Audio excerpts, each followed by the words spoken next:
How Amazon's Alexa can spy on you even when your Echo is shut down. A top security firm has found a bug inside Amazon's Echo speakers that allows the device to listen to you after it has been shut down. Alexa, stop listening. Amazon's Echo is under fire after security firm have discovered a bug inside its speakers which allows the device to listen to you even after it has been shut down.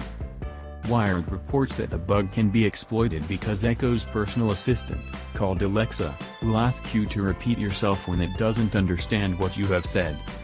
Echo users usually talk into the speaker to give it commands, like Alexa, what is the weather going to be like today? Security firm Checkmarx says the reprompt feature could be programmed to keep on listening, while muting Alexa's responses and transcribe what it hears for a hacker. For the Echo, listening is key.